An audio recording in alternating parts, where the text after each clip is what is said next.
The communion of conscience between God and man.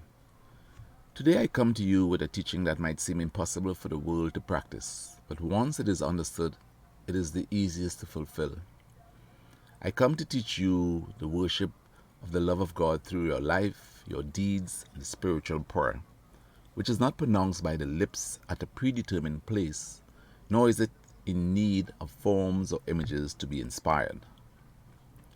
While men have wanted to see me as a distant and remote God, I have proposed to show them that I am closer to them than their eyelashes. They pray mechanically, and if they do not see all they ask for immediately, discouraged, they say, God has not heard us. If they knew how to pray, if they united their minds and hearts with their spirits, they would hear the divine presence of the Lord in their conscience and feel His presence very close to them. But how can they expect to feel my presence if they ask through materialized worship? How can they possibly sensitize their spirits if they worship even their Lord through images made with their own hands? I want you to understand that you have me very close to you, that you can communicate with me, feel me as well as receive my inspirations easily. Practice the silence which favors the Spirit, so that it will find its God. That silence is like a fountain of knowledge, and all who penetrate into it will be filled with the clearness of my wisdom. The silence is like a closed place with indestructible walls, to which only the Spirit has access. Man constantly carries within his innermost the knowledge of the secret place in which he can communicate with his God. You can communicate with your Father wherever you are. For the place is of no consequence. It can be at the top of the mountain, or if you find yourself in the depth of a valley, in the commotion of a city, in the peace of your home, or in the midst of a struggle. If you seek me in the interior of your sanctuary, in the midst of the deep silence of your elevation, the doors of the universal and invisible temple will be opened instantly, so that you feel yourself truly in the house of the Father, which exists in the Spirit. When the pain of your ordeals overwhelm you and your afflictions of life annihilate your senses, if you experience an intense desire to obtain a little peace, retire to your chamber or seek the silence, the solitude of the countryside. There, elevate your spirit guided by its conscience and enter into meditation. The silence is the kingdom of the Spirit, a kingdom that is invisible to human eyes. At the moment of penetrating the spiritual ecstasy, the awakening of the superior senses is obtained. Intuition surges, the inspiration glows, the future is perceived, and the spiritual life touches what is distant and makes possible what before seemed impossible.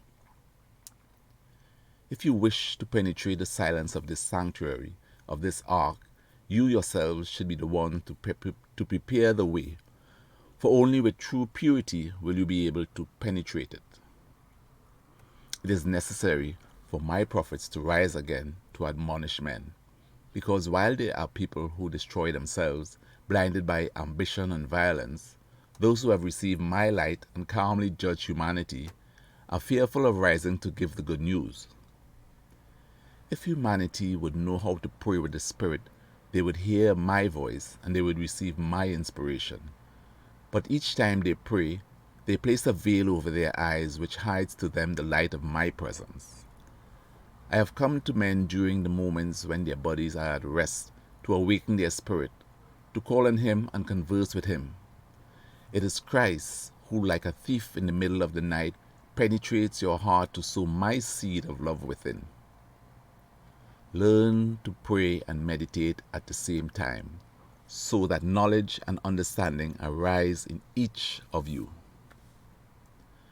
Spiritualism is liberty. That is why those who now hear me and have understood the meaning of this liberating doctrine see open up before them a great valley, where they shall struggle and give testimony that the time came when God, the Almighty Creator, came to establish communications between Himself and man. The doctrine of Christ was spiritual, but men surrounded it with rites and forms to put it within reach of the spirits of scarce elevation.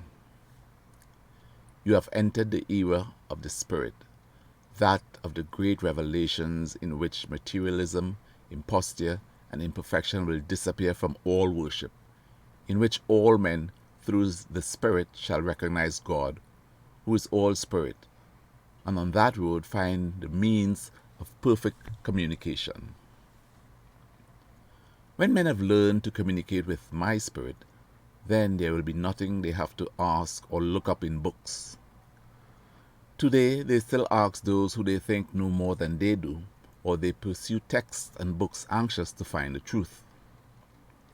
If you learn to meditate a few minutes each day, and if your meditation is on the spiritual life, you will discover an infinity of explanations and will receive revelations that you cannot get in any other way. Your spirit already has enough light to ask questions of me and to receive my replies.